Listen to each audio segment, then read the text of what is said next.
దినం దేవుని వాగ్దానం. ఈ ఉదయకాల సమయంలో ఈ దినం దేవుని వాగ్దానం అనే చక్కటి ఆత్మీయ కార్యక్రమానికి ప్రేమతో ఆహ్వానిస్తూ అందరు బాగున్నారా? ఉదయం మార్నింగ్ 5 to 6 ఆరాధనలో లేచారా? దేవుని వాగ్దానాన్ని ఎంతమంది వింటూ ఉన్నారు? ఉదయకాలం 5 to 6 ఎంతమంది ప్రార్థనలో ఉంటున్నారండి? మీరు అందరూ ప్రార్థనలో ఉండాలని మార్నింగ్ 5 నుంచి 6 దేవుని సన్నిధిలో గడపడానికి, ఆయన కృపని పొందుటకు మనందరం కలిగి ఉదయకాల ప్రార్థన, ఉదయకాల ధ్యానంలో ముందుకు సాగాలి. ఆత్మీకమైన బలం పొందుటకు ఈ దినం దేవుని వాగ్దానం ఏంటంటే, ఒక వాక్యము, ఒక వాక్కుని మనకిస్తున్నాడు దేవుడు. అది పట్టుకొని ప్రార్థించుటకు, దేవుని సహాయం తీసుకోవటానికి. ముఖ్యంగా ఈ చెడ్డ దినాల్లో శత్రువు మన మీదకి లేస్తున్నప్పుడు దేవుని మీద ఆనుకునేటట్టుగా, దేవుని ప్రేమించేటట్టుగా, దేవుని ఆధారం చేసుకునే విధంగా వాక్యము, ప్రార్థన, దేవుని వాగ్దానాలు.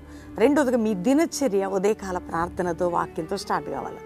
అప్పుడు మీరు దినమంతటిలో కూడా దేవుని కృపను పొందుతారు. రెండోది, ఇంకా యేసుని మేము సొంత అంగీకరించలేదు అన్నవారు, యేసు రక్షకుడు, దేవుడు నీ పాపాల నిమిత్తం రక్తం కాచి ప్రాణం పెట్టి విమోచన, క్షమాపణ ఇచ్చాడు. ఆయన మరలా రాబోతున్నాడు. ఈ లోకాన్ని విడిచి వెళ్ళి మనందరి నిమిత్తం చనిపోయి తిరిగి లేచి పరలోకం వెళ్ళి యేసుని నమ్మితే పాప క్షమాపణ, నిత్య జీవం నీకు ఉంటుంది.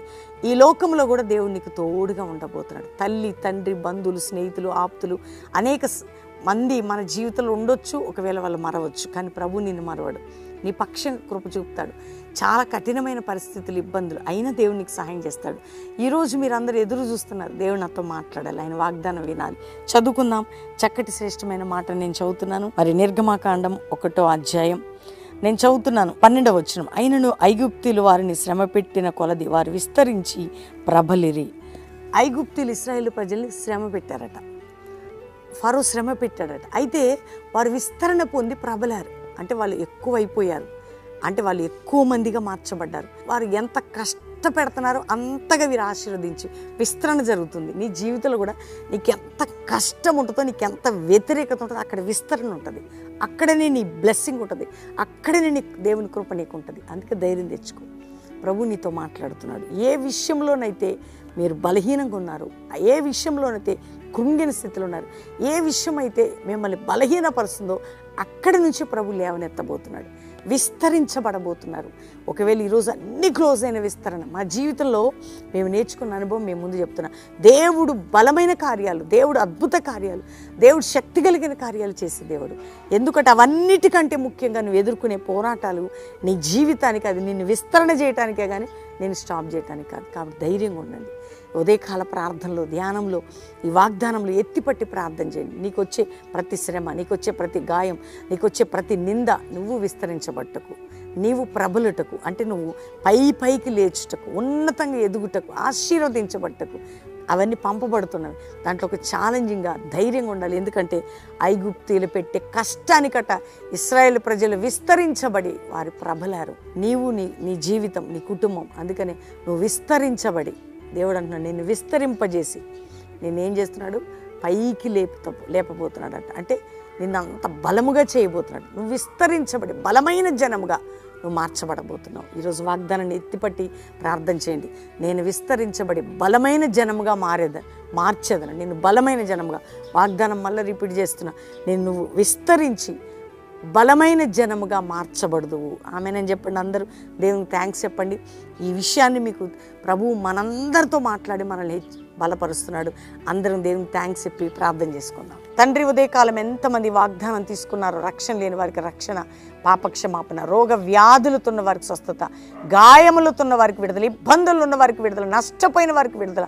అయ్యా, అపవాది ఎంత బలహీనపరిచిన నీ బిడ్డలు విస్తరించబడి ప్రభా వారు అన్ని విధాలుగా కూడా ఉన్నతంగా లేచే విధంగా, ఆత్మీకంగా, ఆరోగ్యంగా, ఆర్థికంగా, కుటుంబపరంగా, సంఘపరంగా, సేవాపరంగా, ఉద్యోగపరంగా, వ్యాపారపరంగా ప్రతి విషయంలో వారు ఉందుదురుగా కానీ ప్రార్థన చేస్తున్నాం. మునుపటి కంటే గొప్ప బలమైన జనాంగముగా వారు తయారు కావాలి. ఎక్కడ శత్రువు లేస్తే అక్కడ సిగ్గునుంది అపవాదికి అవమానం కలుగును గాక. అయ్యా, నీ కృపని విస్తరింపచేయండి. ఆరోగ్యాలతో నింపండి, అభిషేకించండి, ఆత్మీయతతో నింపండి. మునుపు లేని కార్యములు మీరు జరిగించండి. సాతానికి సిగ్గు, అవమానం కలుగు చేయండి. ఈరోజు ఎవరిది మ్యారేజ్ కుటుంబాన్ని బ్లెస్ చేస్తూ గొప్పవారు కావాలి, విస్తరించబడి అభివృద్ధి పొందాలి. ఎవరిది బర్త్డేను వారిని దీవించి వారు వర్ధిల్లుతూ విస్తరణ పొందాలి. అంతేకాక ప్రభా, కల్వరి మినిస్ట్రీ నాయన శత్రువు లేస్తున్నప్పుడు ఇది ప్రబలి విస్తరించి ఆశీర్వాదం అనే అనుభవంలోకి వెళ్ళాలి. అంతేకాక ఎవరెవరు ఈరోజు నాయన కుటుంబాలతో, జీవితాలతో విసిగి వేసారారో, సమస్యల్లో కోర్టు కేసుల్లో, భూ సంబంధమైన బంధకాల్లో, ఆటుపోటుల మధ్యలో అన్నిట్లో కూడా వారు పైకి లేచుటకు సాతాను ఎంతమందిని పీడిస్తుందో అంతకంటే గొప్పవారు కావాలని ప్రార్థన చేస్తున్నారు. వారు పెడుతున్న ప్రతి విన్నపానికి జవాబిచ్చి దినదీవెనలతో ఇతర దేశాల్లో మా ప్రియులందరినీ కూడా ఆశీర్వదించి వారున్న దేశంలో వారు విస్తరించబడి రక్షణ కార్యం, భారతదేశంలో నీ కృపా రక్షణ క్షేమము నాయన, మా పట్టణాలు, రాష్ట్రాలు, దేశంలో మా ప్రజల్ని, సేవకుల్ని, సేవకులను, బిడ్డల్ని మీరు విస్తరింపజేసి తోడుగా ఉండమని యేసు రక్తంతో ప్రతి బిడ్డని సీల్ చేస్తూ యేసు నామములో అడుగుచున్నాం తండ్రి.